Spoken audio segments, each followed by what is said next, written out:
Follow the money. That's what I always say. You always follow the money. Yeah. This is Follow the Money with Mitch Moss and Pauly Howard on VSiN.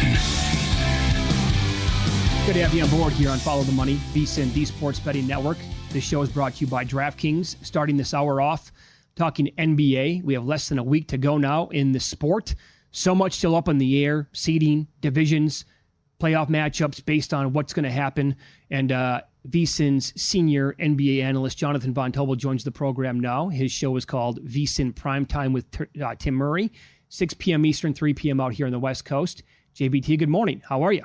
I'm good, guys. You know, last week of the regular season, we get the play-in starting next week. So I'm very excited. Everything's starting to ramp up. You know, this is why you lift all them weights, right? To finally get to this point. So can't wait to see how it all plays out. And Jonathan Von Tobel here is on the progressive guest line. There's running hot, there's running cold, and then there's running like the Milwaukee Bucks. Their current form, I mean, going back like 30 years, no joke. It's as bad as you can get. Losing all those games in a row as a 10-plus point favorite.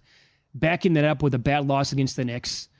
They're a 2-point home dog tonight against the Celtics, who, I mean, that's good luck guessing who's going to play and who's going to sit for Boston now that they're a 15-game lead, obviously, in the Eastern Conference. Oh, yeah. And I've watched the Bucks play a lot this year. JB, they're just not good. They're not a good basketball team. What do you make of this number tonight? Yeah, and I think to your point, too, about Boston, right? Let's go back to Friday where they're leading by 19 over Sacramento, and Joe Mazzulla with 6.5 minutes left is like, yeah, let's we'll call it a day, guys. And empties the bench and then lets them get run on. And even says after the game, like, I thought it was a good experience for him. Like, it's if you want to get into this with Boston, good luck to you, because that one on Friday night kind of got me off of the Celtics moving forward. Because like you said, they have nothing to play for. They have everything salted away. You don't know what these late game rotations are going to be like. So if you like Boston, maybe some first half to avoid that. And for the Bucks, look, they're questionable, or Giannis Antetokounmpo is questionable today, so we don't know if he's going to be out there. And I think that kind of leads into what we've seen here. I want to give them the benefit of the doubt in that they're better than those 3 losses as double-digit favorites, right? Damian Lillard hasn't been playing. That loss against the New York Knicks, Chris Middleton gets a tooth knocked out in the first half. They're up by 11. They fall apart there in the second half. There hasn't been any continuity. But having said that, Mitch, to your overall point, the perimeter defense doesn't look good. Patrick Beverley is not going to fix those issues once you get into the postseason. And even without a guy like Damian Lillard on the floor, you shouldn't be losing outright to teams like Toronto, Washington, and Memphis consecutively if you're going to be a team that has title aspirations. I mean, you look at a team like Boston that they're going to play today, guys. Jaylen Brown could sit this game out, and the line will move like a point because they are just so freaking good and so deep. And that should not be happening if you have the aspirations to beat that team. So as far as today, I think there's a lot of unknowns. Kristaps Porzingis and Al Horford are questionable as well for Boston. So you could have a pretty thin front court. You want to wait till that's out in valid to see what the injury report's going to be like. But as far as Milwaukee's concerned, I think it's very fair to have those criticisms of them. And then, by the way, they could slip to 3 and face a Pacers team that they are 1-4 against this season. It could be really bad for them. You celebrate and dance when Griffin gets fired. And you're 17 games over 500. Now you're 2 games under 500 with Doc Rivers, and he's called you out twice, and it still hasn't worked. So they are a mess. To tie it in, what's your most interesting or wild seeding scenario here? Because the Bucks have been so bad. Miami and Philadelphia are probably sitting like, I don't care if we play Milwaukee or Orlando in the 7-2. Now you'll probably play each other in the 7-8, but if you can win that game, and Indiana has just about all the tiebreakers over everyone. What are you looking at with interesting scenarios there? Yeah, for me, it's the top of the list. It's the East, Paul, right? Because Milwaukee, you mentioned all the tiebreaker scenarios. Milwaukee still has 2 games left with Orlando to end the regular season. So that's going to sort itself out. Indiana's got the head-to-head tiebreaker with Milwaukee. And, of course, the other teams like New York and Orlando. So, like, all of a sudden, you could see this weird jumbled mess where you're seeing Orlando finish as high as 2. The Knicks could finish as low as 6, like, or 7 or 8 even technically. Like, there's so many different ways that this thing could play out. And for me, that's the most fascinating part about this. And then mixed into all of that is the Cleveland Cavaliers, who cannot get anything going at all because of health, the way that they're playing. They look absolutely abhorrent. So if you were to get Orlando to finish as high as 2, right? And if you get Milwaukee to end up in this like 4-5 matchup potentially, or 3-6, as we talked about with Indiana, for me, that's the most fascinating dynamic, because especially it's not even just about the first round, guys. Remember, a lot of these teams, of course, they want to stay away from Boston at the very least to avoid them until Eastern Conference Finals berth, especially Milwaukee. So that's, to me, the most fascinating dynamic is what's going to happen in the East with all of these teams. And that includes this Philly-Miami dynamic, which seems pretty likely it's going to be Philly-Miami in an Eastern Conference play-in with Philly playing host, but that thing could change as well. So I think for me, it's the way the Eastern Conference shakes out. I know we're all focused on the West, but the East looks incredible in terms of the way that these teams could finish out. Yeah, this is going to be a lot of fun. How about the big game tonight in Los Angeles, the Lakers taking on the Warriors? Were you the thoughts on the game, but also were you ticked off and perturbed? We're in Scottsdale watching the game. LeBron's great. They beat the Cavs. Then he gets sick and doesn't play the next night. Yeah, just a bad beat to get the flu an hour before the game, huh? It's terrible. I hate when that happens. Yeah. I played this game over at a little bit of a lower number, and I think if you're getting to like 230, like 4, or a little bit better than that, I think it's still playable. These two teams, I think, just have answers to each other defensively, right? The Warriors are playing Trace Jackson-Davis at center, and those lineups have been very good defensively, but they don't really have the size to compete, of course, with LeBron James and Anthony Davis. And on the flip side, the Lakers have been so much better on offense, guys, but they've sacrificed their defense for that. If you look at post All-Star break, just 22nd in non-garbage time defensive efficiency and playing at a very quick pace. Both of these teams are going to get up and down the floor. Market opened up 232.5. We're up to 235. Again, I think like 234 is playable over still here, but I played this thing over. But I can't wait to see what's going to happen because this is obviously potentially a play-in game that we're going to see in the Western Conference. And what do these teams choose to show one another today? And then how that translates, of course, to a play-in, because you could make the argument that because it's so likely they're going to play each other, you're going to get pretty vanilla with some of the sets that you're going to run out here tonight. So I can't wait to see what's going to transpire. And it's also interesting, too, because you see the market sometimes as some of these faux playoff games, right? Like this is one of them where things are at stake. The market will treat it as that and bet these things under. I go back to those Kings-Mavericks games. If you guys remember, they've had that baseball set in Sacramento. Those games, the market went under on those, ended up going over. But the market's kind of taking the opposite approach here, and I would agree with that. I think you're going to get a high-scoring affair between two teams that I don't think can really stop each other. Okay. What are some of your other best bets that you have? It's a loaded card. What do we have, 14 games on the slate tonight? Yeah, so I think taking Miami starting to flash to 4, I think that's a viable number here on Atlanta. Quietly, the Atlanta Hawks guys have been playing pretty well post Trae Young injury. On Atlanta. Yeah. Okay. Well, because I think Atlanta here, post Trae Young injury, they've gotten a little bit better. And I don't think it's anti-Trae Young. It's more just about when you have one guard in control of everything, I think that makes it a lot better. And then, of course, you have DeJounte Murray and all these other guys a little bit more defensive oriented at home since the Trae Young injury. Guys are 8-2, straight up and against the spread, one of the best net ratings in the NBA, non-garbage time, post All-Star break and post Trae Young injury. So just playing better. They have a winning ATS record. And I've watched a little bit of Miami here the last couple of weeks. Their offense, yes, they get Tyler Hero back, but it hasn't been as consistent. I think the market might be a little high. So again, 4s are starting to pop. If you get a 4, I think that's a playable number there for Atlanta. And then the other 2 later today, I might be in for more pain. I might do this. I haven't decided yet, but the Clippers are circled for me. 7.5 is pretty high. Because here's the thing, the number's just a little high for me, Paul. Like, I don't know why what'd they think? Why did it open? Exactly. Kawhi wasn't going to play anyways. That's my thought. Like, I don't know why you saw this open as low as it did against and skyrocket this high. We knew Kawhi wasn't going to play. We've known for some time. Now, I will say, the market's been really high on Phoenix, especially lately. It's bet them pretty consistently. It's got their power rating pretty high because of some recent success. They closed at about 6.5-point favorites against New Orleans the other day. They lost that game. So I just tend to look at the Clippers as this team that I think we're kind of sleeping on in general. Guys, they have won 8 out of their last 11 games. They've looked a little bit better. They've started to put things together on defense. So for me, it's not a play yet, but I think I'm going to see what the market does. If we start to climb to like 8, I think that's a playable number there for the LA Clippers. Let's go back to something we said earlier and tie it into the awards market. So you still have Denver hosts Minnesota tomorrow, huge game for the 1 seed, and then Orlando could actually get the 2. What do you think is going to happen with the coach of the year? Because Daigneault was as high as $5, OKC coach. He's now down to like minus 220, and Mosley was 40-1. Now he's 5-1, and Finch is like 3-1. So what do you think will happen? Like if Minnesota's the 2, OKC's the 3, and Orlando's a 2 or a 3, what do you think voters will do? I think that if you're going to play this, I think you're looking at Mosley. I think, just taking in some NBA media guys, Mosley's name has been coming up quite a bit for Coach of the Year, and he deserves a ton of credit. Like you mentioned, the way that he could finish this season in terms of the standings and finish as high as 2 or 3. It's also, and I think this was brought up by Zach Lowe or Brian Windhorst on their podcast, but the ability to get a group of guys that are kind of offensive oriented. I mean, you look at it like Franz Wagner, Paolo Banchero, some of these guys and get them to buy in defensively and be one of the best defensive teams in the NBA, I think it's a really, really good feather in the cap for Mosley in terms of what he can do with this team. This team's way ahead of schedule. Their win total was, in the 30s, right? And here you are pushing for potentially 49 wins here this season. That's huge for Orlando. So I think Mosley's really, really live. I understand, I love Mark Dagnall. I think he's an awesome coach, deserves a ton of credit. But these last few games could decide that in a really big way. And the way that he's gotten a team filled with some offensive-oriented dudes to really buy in defensively, I think that's going to go a long way to get Mosley to potentially win this award. I think if you haven't bet this yet, I think there's total value on him to win that thing. Because we could also see a scenario, by the way, because we've seen the madness before. Go back, was it 2 or 3 years ago now, where Thibodeau stole that thing from Monty Williams with more second-place votes, right? That's something that can happen here because it's so tight. In about a minute here, is Wemby live? Would you take, what is he, still 10, 11 to 1 in some spots to win Defensive Player of the Year?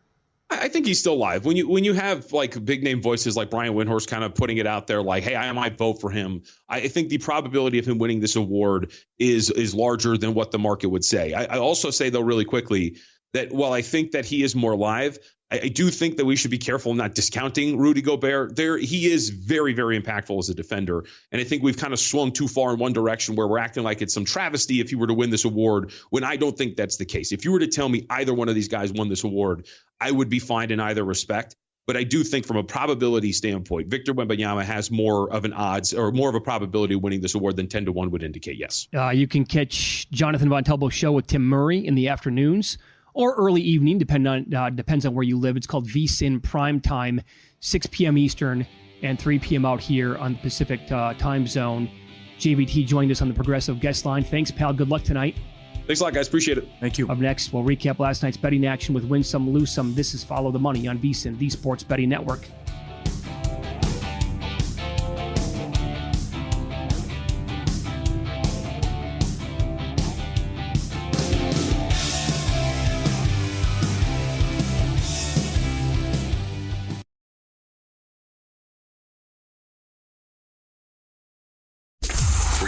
Last night? Wow, winning. Or was it a rough one? Well, they can't all be winners, can they? Loser! You're a loser! Pauly Howard recaps the night in sports betting in Win Some, Lose Some. All right, good call by Bruce Marshall. Easy under. It opened 148 in some spots and closed 143. Huge move. That's right. Yep. And second half unders, 6-0 in Phoenix. The 2 times they've had the Final 4 games. Mets plus 195 beat the Braves, and the Nats plus 190. That was against Blake Snell. He had nothing. No. 3 innings, I believe. No, yes. Subscribe, be part of the team, VSiN.com, our radio and podcast friends. You always want to see these tweets and videos. This is how you do it. On X, Green Valley Ranch in Henderson. Guys in the high limit playing Ultimate X. 10 play, $100 a push. Gets dealt 4 to the Royal. One of them is 12 times. That's the one he gets the Royale with cheese. That is $48,000 on one of them. Imagine if it was dealt. But it's I'd rather be lucky. On the 12-timer. Right. There's multipliers all over the place, but the only one, 4, everyone's 4, but the one in there in the middle there, it's 12. And that's the one he gets the Royal. How about this? I've been dealt 4 to the Royal, 10 play, twice last 2 weeks. Offers? Offer. Come on. 0 for 20. I know. It's the worst feeling. You got to do the Christmas Arrow. You say a Hail Mary, like Fredo. He might be onto something there. He'll put his head down, walk away. He says he prays a little one. He did that at Circa 2 weeks ago. He got one of them. All right, I'll take his advice next time it happens. You're just praying to get one. That's all I need. But if you don't, that is the horrible feeling if you go over. How about if you can't even get a flush? You want to break something. I know. Good for that guy. But that's also well done on social media. They put up what he was playing, the bet size, and how much he won. Excellent. Oh, that's your big boy. How about the Eclipse? Let's go to Progressive Field. A piece of cake, just like a regular Monday there. Look at that. All right, light out, down dark, back out light. No problem. Like looking at cleavage. Don't stare at it. Get a glimpse, look away. Okay. Get a feel for it. I'm going to guess you were not outside yesterday taking a peek. No. I saw you. You were out there, right? I had a pair of the glasses, yeah. Yeah, okay. It was wild, man. Yeah. It was pretty fascinating, I got to be honest. You live once. Yep. You don't see something like this very often, obviously. And to catch it. Now, Las Vegas was not one of these cities down south or further south, like in Dallas. The video from Mazatlan, Mexico was absolutely bonkers. Yes. We got an email from a gentleman in Canada. Said that was good. He said it dropped 15 degrees in 5 minutes. It completely disappeared. So that was pretty cool yesterday, I have to admit. Yep. This is cool. Although this is, might need a diaper. The lioness, you're on a safari and all of a sudden this guy jumps in. Hey, I just want some love. Can I get a hug? The guy comes up. He just jumps in. Everyone's taking pictures. And is this part of the tour? Wow. Did I pay for this? You're out there just going around and looking at animals. And then here comes a big fella just jumping right in. I wouldn't know what. You chill the champagne or go in my pants. I mean, I don't know what you do there. He comes right in, and he's just friendly, and he just wants some love. Yeah. I don't know. Wants to snuggle a little bit? Yeah. I mean, you see some of these videos, they're all over, where the elephant decides to charge you. And that, it's like Jurassic Park. Does this thing go any faster? I mean, come on. The T-Rex is gaining on us here. What about if this, you said it's a lioness? Yeah. What about if it changes his mind here? I'm super happy. All of a sudden, no, I'm not. Okay. Don't want to think about it. 6 people are dead. Yeah, no, hey, lose some. White Sox and Marlins lose again. I'm telling you. Now, the A's are still atrocious, but they're good when Blackburn goes. But the White Sox are 1-9, and the Marlins are 1-10, and both were shut out again. Wow. And Luzardo got roughed up big time for Miami. He's their ace. Now, I get it. It's the Yankees, but not a good showing yesterday or to start this season. We are talking about all-time territory here, by the way, with some of these offenses. The White Sox is one of them, with how their runs scored so far at this point of the year. Yeah. Really, really, really bad. Oh, yeah. This offense. It could be all-time bad. You get shut out 4 times already? Bad beats. Cubs. They led 8-0 against the Padres and lost. And the total in the Yankees-Marlins game was 8. It was 7-0 in the 5th inning. That was the final score. How does that happen? Get ready to tee off with a special Masters edition of Long Shots today at 11 p.m. Eastern. Matt Brown, Wes Reynolds, Kelly Bidlin. Wes is on the show tomorrow. Break down the field, analyze the best bets. Look for Long Shots. Today, 11 p.m. Get an edge, and you'll cash some tickets listening to Wes. Exclusive Masters coverage. VSiN.com/Masters. Biggest comeback win in the history of the franchise with the Padres, too, by the way. This is good stuff here. Dan Hurley in the press conference last night. Luke Murray had the Purdue scout. We talk about this from time to time. Oh, yeah. About how important the staff is, and it's like, what were you doing? Watching you haven't seen him play before? What? I don't think he could have nailed it more if he tried on the defensive end. Purdue had its 3rd worst offensive efficiency game of the year. They took 7 threes, fewest on the season. And Sam Vicente from the Athletic points out, it's laughable that nobody has hired their assistants, specifically Luke Murray and then I think it's pronounced Kamani Young. What are these search firms doing? Every game they're entirely prepped and ready. Great game plans and strategy.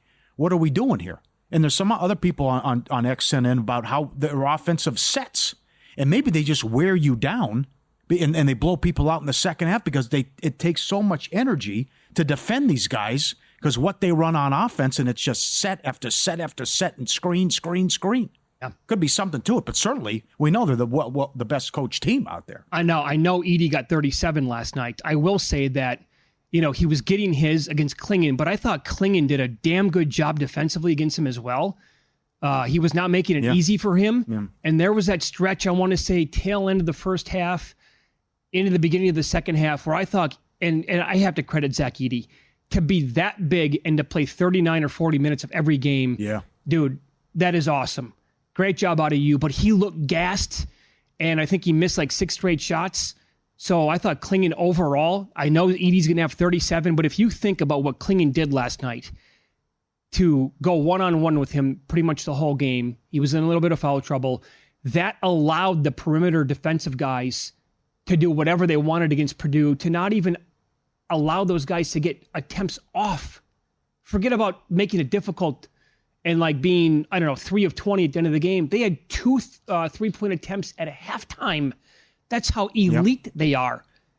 The one flaw on the team might be the 3-point shooting. Other than that, good luck trying to find one. Yeah, but it hadn't mattered. I mean, that's the thing. No, you're right. It doesn't.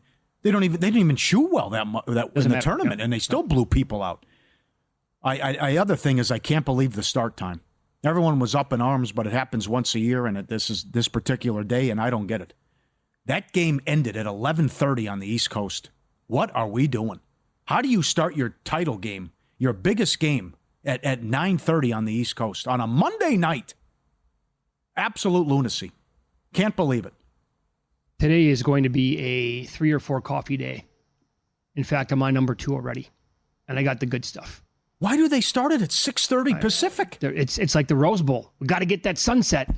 Great, good for right. you. And I know Chad Anders, also our friend in Denver, tweeted out, listen, the scenario with the West Coast teams. I mean, we're trying to do the West Coast a solid here, but the team hasn't won it west of Texas since '97.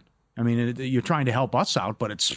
No, I mean there's no reason whatsoever. You can't start a game at 9:30 on a Monday night on the East Coast. Again, they've been owning the month or the last 5 weeks where it's just every single day, starting late, and this game ended at 11:30. The college football, this is a really good tweet from Sports TV News and Updates, how late the games usually end for the title clinching game. The NFL, the Super Bowl ended at 10:46 Eastern this year. Well, overtime. Well, because of overtime, that's rare. Well, extra. Oh, people on the East Coast are dragging today. Sports fans are absolutely dragging today. But they always are. I mean, this whole tournament they're dragging. How late these games would start. And they're going to expand, and they're going to make it more difficult because it's going to be Tuesday, Wednesday, all day long for the play-in games. And they're going to go probably later than they've ever gone. I hope they would listen to the fans now and know this is outrageous, because Adam Silver did it, because the NBA Finals was starting so late, so he moved it up, and also people were ticked off with the 7:45 tip times for playoff games. By the way. And baseball moved up the start times of World Series, too. Side note here. Now, I know that this was Haley's Comet for women's basketball because of Caitlin Clark. I like what they did. Okay. There's nothing wrong with playing your game at 3 o'clock Eastern on a Sunday. Yeah. That game peaked with 24 million viewers. 24 million. And they averaged 18.7 at noon Pacific time on a Sunday. I don't want to hear about this prime time crap Sunday night through Thursday. Doesn't have to be there. You don't have to do that. And I've said this countless times. The scheduling of their games, they blow away the men's tournament. Not close. They don't play the 2 games at the same time in stupid windows. They go back to back to back to back. All in one day. I love how they did that. Sweet 16, Elite 8. It's phenomenal. Yep. Up next, back to the Masters. Brentley Romine is going to join the show from Golf Channel. We'll get into his pick to win, and also what are the most important stats he likes to look at for golfers leading into this event. That's next here on VSiN.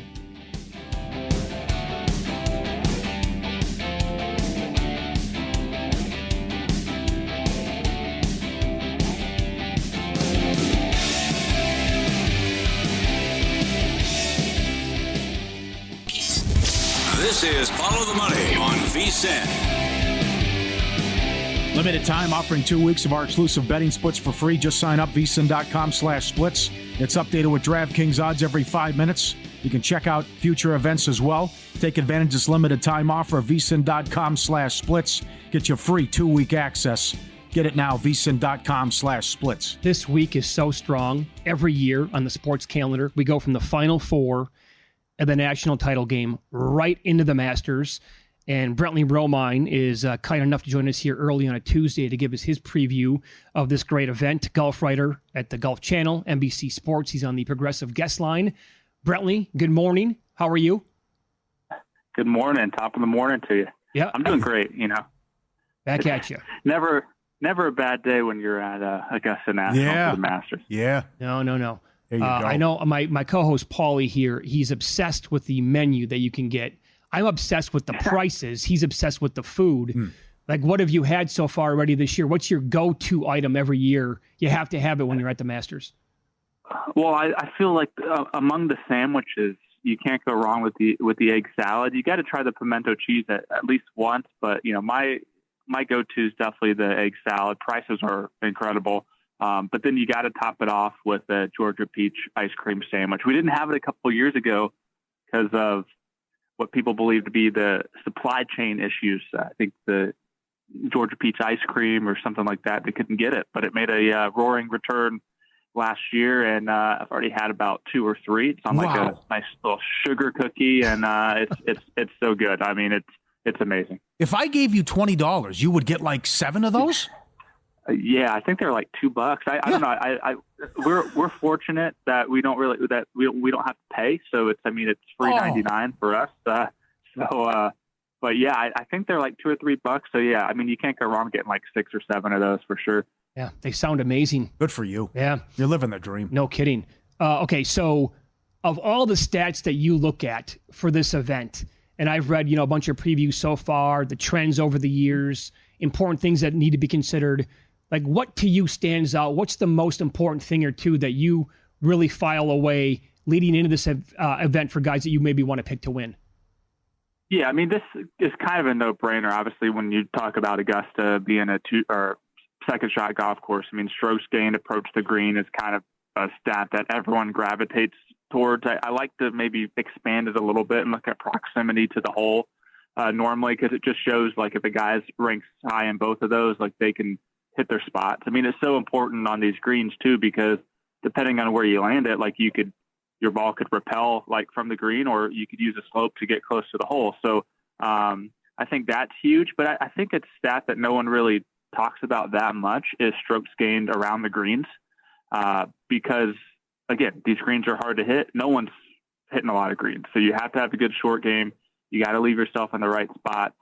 And 15 of the last 17 winners have all been in the top 10 in scrambling. I know it's not a strokes gain statistic, but yeah, I mean, you can't go wrong with a guy like Hideki Matsuyama this year, who leads the tour in strokes gain around the green, and is an incredible ball striker. And you know what? He's won one of these. He has a green jacket in the closet here, gets to use the champions locker room. So yeah, those are just a few stats, but at the same time, I mean, course history is so important too.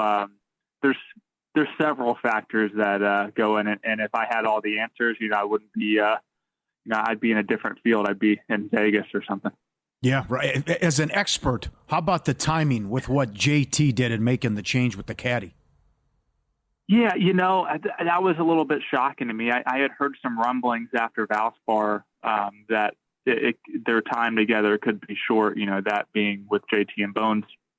But I didn't think that something would happen before the Masters, because when you think about Bones and being on Phil's bag for all those years, like, he has winning experience here, and he knows so much about this golf course. I mean, heck, he was even a on-course reporter for us last week for the Augusta National Women's Amateur. So I was pretty surprised by that. But at the same time, like, if something's not working out, it's better just to kind of cut ties. There's no use in JT going on another week just because he wants Bones for, the Masters. And you know what? Who's to say this wasn't Bones' decision either? I mean, it could have been Bones saying, you know what, okay, this isn't working for me. We don't know that yet, but I don't know if 100% certainty that it was totally JT. It could have been mutual as well. I think we kind of forget about the live guys, and they're off to the side.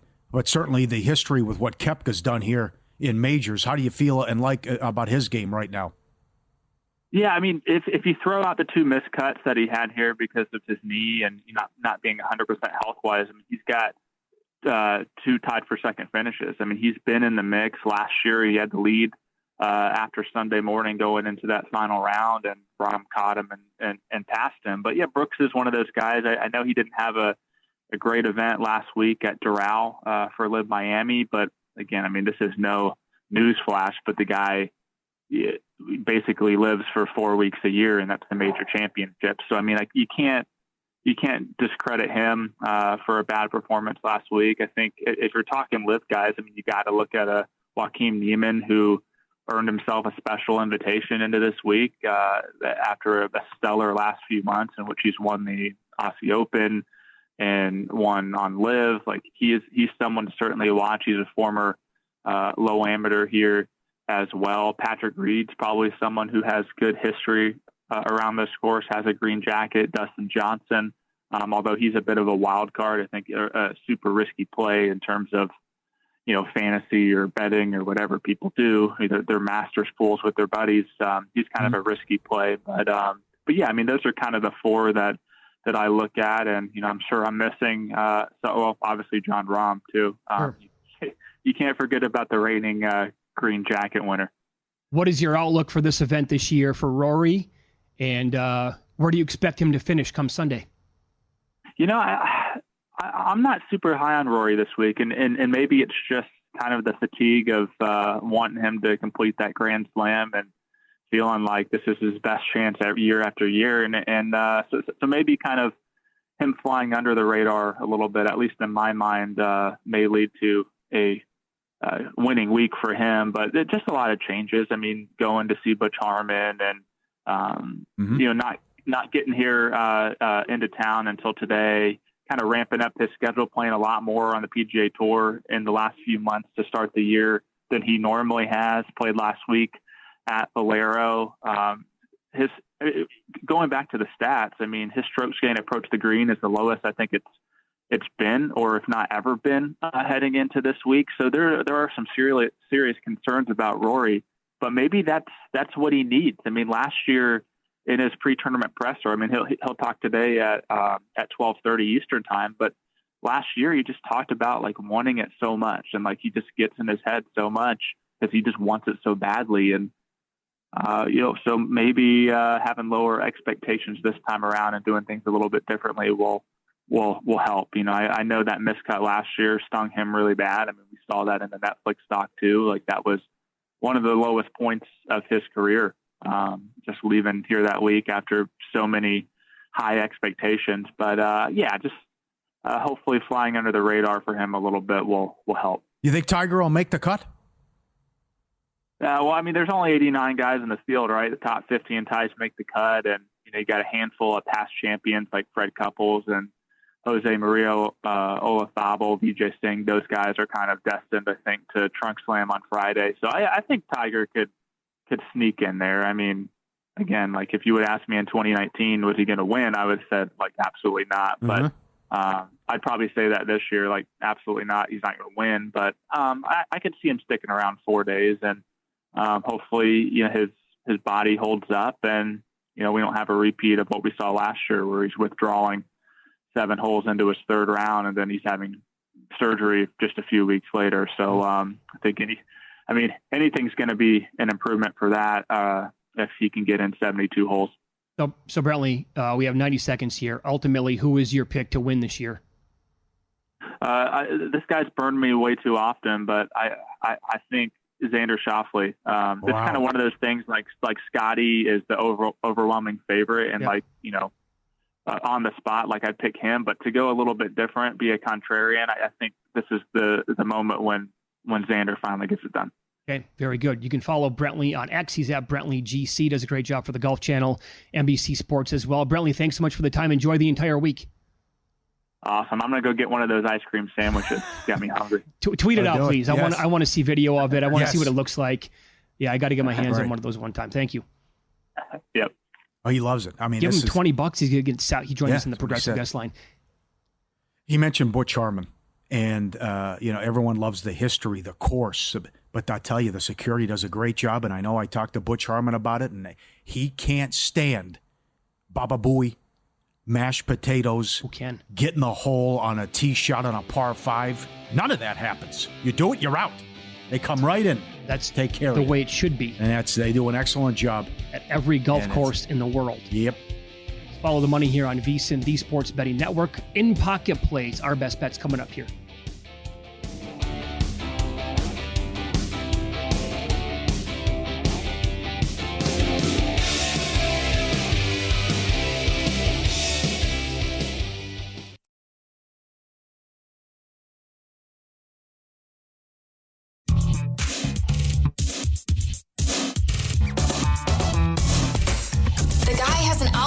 To determine the winner of any given college basketball game. Someone gives you 10,000 to 1 on anything. You take it. Take it. Take it. I'll bet you $20 I can get you gambling before the end of the day. No way. I'll give you 3 to 1 odds. Nope. 5 to 1. Nope. 10 to 1. You're out. All right. There's a chance that the Heat might just say, you know what, we're good.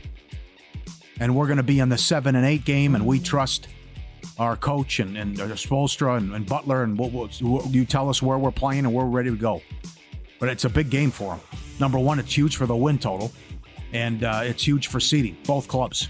Now, Atlanta has played better without Trae Young, and they have the worst defense in the league with him. They're 21st without him. But Miami money line, $1.35. I'll take the Heat to win the game. Who knows? They could get the 6th seed. It could happen. And all these teams bunched up in the East. That they're a half game behind Philly, and they're a game and a half behind Indiana. Doesn't look good to catch the Pacers, but they could get to 7. You never know. And this I don't understand. Once Kawhi Leonard was ruled out officially, then it went nuts up to 7.5. I mean, it wasn't playing anyways. So when it was 3, I took Suns money line $1.40 against the Clippers, knowing that the Clippers are set with that 4 seed, and they're going to win the division, and the Suns need it like blood. Not to mention they're coming off a bad loss at home against the Pelicans. Right now, the Suns are the 6th seed in the West, have the tiebreaker over the Pelicans, and the Suns, home and home now with the Clippers. You go to Sac and you go to Minnesota. You don't want to mess around and be in that 7-8 stuff because you lose and then you're playing for your season. Or you lose, you win, you probably have to take on Denver in the 1-8. Good luck with that. Suns get the win tonight. I wouldn't be surprised if they blow out the Clippers. That's the pending. I also like Schauffele to win the Masters. I think it's his time. And the fact you agree? Yeah, I do. Yeah. Brentley. Take a shot here. Yep. That was, and as I mentioned, 7 straight top 20s in majors. Can he finally get it done and exercise the demons? Let me ask you. Do better that with the price, but we'll go 14-1 with that with the Masters. Any idea how many times in previous years you have bet Xander to win a tournament? Not as much as you guys. And then when it's over, you've hated yourself and said never again. Yeah, right. Yeah, I've done that several times with Adam Scott, and I've done that several times with Finau. So I'll dance with Schauffele here. All right. Who do you think should have been the most outstanding player? Edie. So do I. So waiting to hear from Pat Forty, who was at the game. I think Zach Edey should have won. Yep. 37 again last night. But I don't think they're ever going to give it to a player. I don't think voters are allowed to, based on what we've talked about so far today, where there was a voter who tweeted it out and said Edey should win, but he can only put him second. So I think there's maybe a stipulation here where a player from the winning team, basically, that they're the only eligible players to win. But if you have to give it a player from UConn, Klingon was plus 190. Newton had 5 points against Illinois. Donovan Klingon totally dominated the Illinois game. So I still thought I had a great chance to win that at the end of the game last night. Didn't win. Oh well, we move on. Betting awards can be tricky. I'm adding shop around here. Best number you can find right now if you like this play. And this goes back to something we talked about earlier today. Very good tweet from Ron Kloss. The last 12 winners of the Masters had gained at least 18 total strokes tee to green in the 4 events before their Masters win. Only 9 players in this year's field entering the week are gaining at least 18 strokes tee to green in their last 4 tournaments. Will Zalatoris is not one of them, but he just missed the cut line. I'm going to go with Willie Z. He's got a good track record here at the Masters. Plus 120 to finish top 20 is another bet that I'm making. I did look around today. Wanted to give out the Mickelson matchup against Tiger Woods. Bet it at minus 108 last night. It's up to minus 140 last check. I like that one, but minus 140 now getting a little bit too high. Go get him, kid. Action-packed fight card taking over Las Vegas, UFC 300, DraftKings Sportsbook. Official sports betting partner of UFC, giving new customers a shot to turn $5 into $150 in bonus bets with UFC 300 with any bet. Download the app, use promo code VSiN when you sign up. DraftKings Sportsbook, the crown is yours.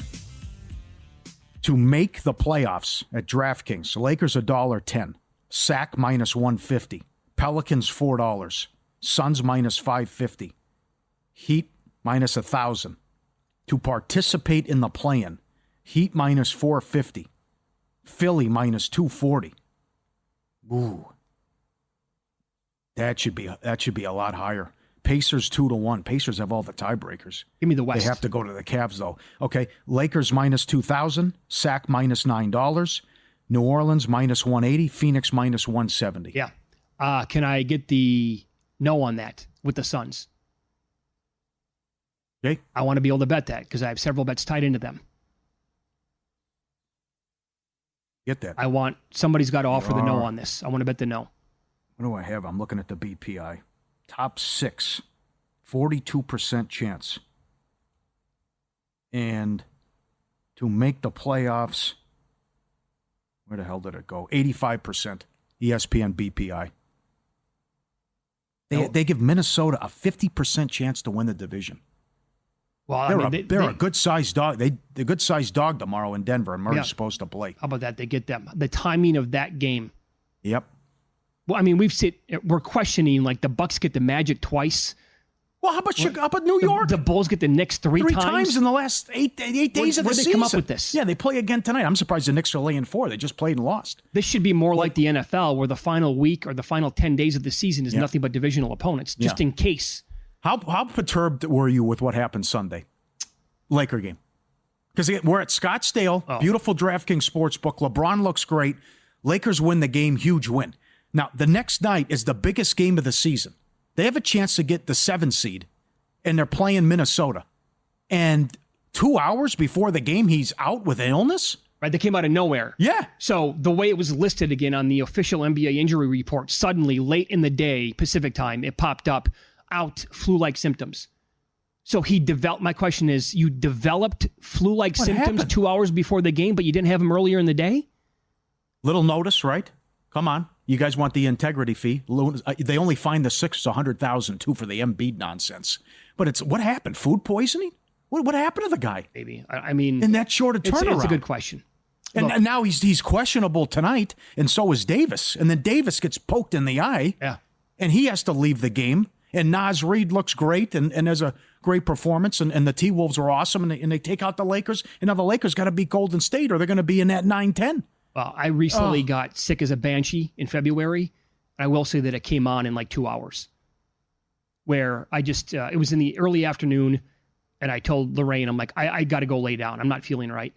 2 hours later, bathroom time, just the most extreme vomiting of my life. Well, you would think, though, he'd have the best doctors and whatever he would need. Shoot him up, jam ready me to with go. this stuff, would you please? Did you see the other thing? I think I'm going to start doing the IV drip. Yes. Like let's do that. 4 or 5 times a year. Want to try it? I want to get it. I did.